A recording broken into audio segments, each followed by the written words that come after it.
आज की इस वीडियो में कबीर साहब जी धर्मदास जी को भवसागर की रचना के बारे में समझाएंगे।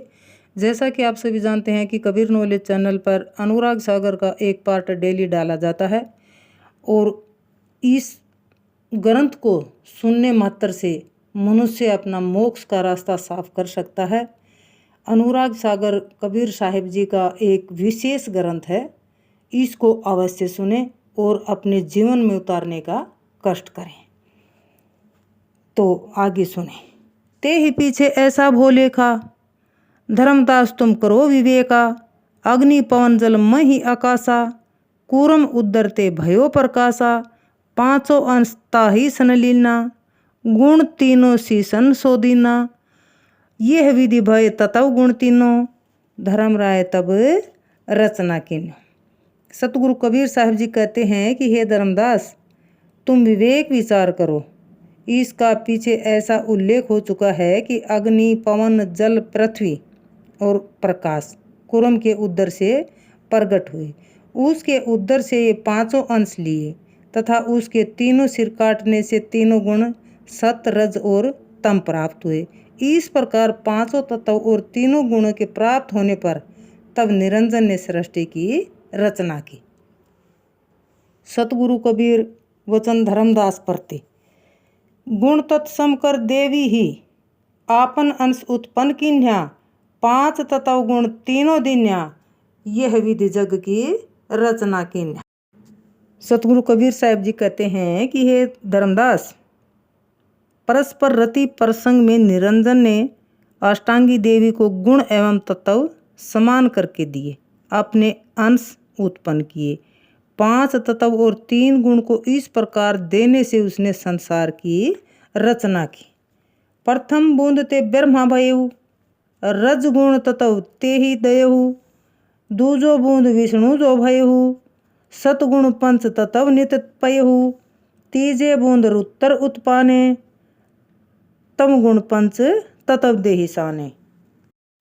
वीर्य शक्ति की पहली बूंद से ब्रह्मा जी हुए और उन्हें रजोगुण एवं पांच तत्व दिए। दूसरी बूंद से विष्णु जी हुए और उन्हें सतवगुण और पांच तत्व दिए। तीसरी बूंद से रुद्र यानी शंकर जी उत्पन्न हुए और उन्हें तमोगुण तथा पांच तत्व से संपन्न किया।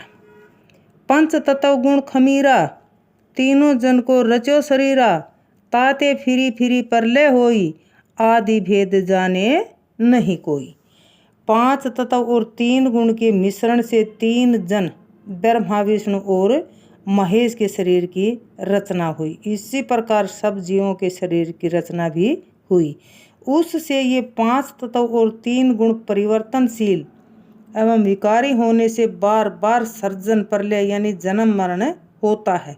सृष्टि की रचना के इस आदि रहस्य को वास्तविक रूप से कोई नहीं जानता। निरंजन वचन आध्याप्रति, कह धर्म कामिनी सुनबानी, जो मैं कहूँ लेहू सो मानी, जीव बीज आ है तू पासा, सोले रचना करहू प्रकाशा। निरंजन कहता है कि हे अष्टांगी कामिनी, मेरी बात सुन और जो मैं कहूँ उसे मान ले। अब जीव बीज तुम्हारे पास है, उसके द्वारा सृष्टि रचना का प्रकाश करो।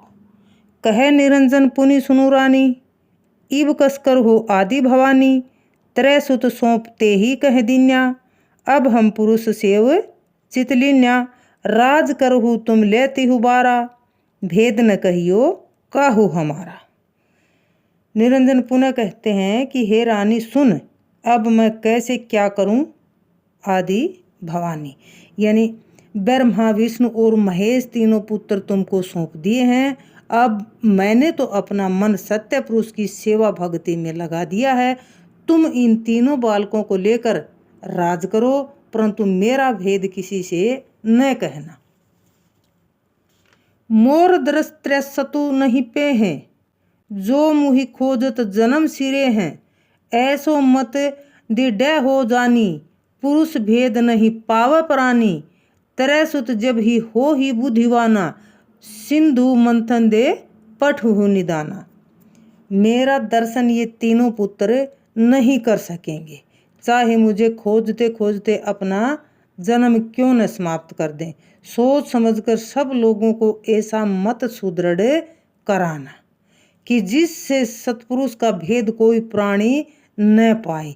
जब ये तीनों पुत्र बुद्धिमान हो जाएं, तब उन्हें समुद्र मंथन का ज्ञान देकर समुद्र मंथन के लिए भेज देना। तो किस प्रकार से निरंजन ने अपना बीज देकर आद्याशक्ति को क्या कहा, आगे सतगुरु कबीर साहिब जी धर्मदास जी को इस बारे में कल समझाएंगे। तब तक के लिए अपना ख्याल रखिएगा और सिंधु मंथन तथा 14 रत्न उत्पत्ति की कथा के बारे में कल सुनिएगा। साहिब जी बिल्कुल खोल के बताते हैं। सब कुछ साहिब जी ने स्पष्ट शब्दों में इस अनुराग सागर के ग्रंथ में उड़ेला हुआ है। इसका लाभ उठाएं। बोलो साधो सत साहिब।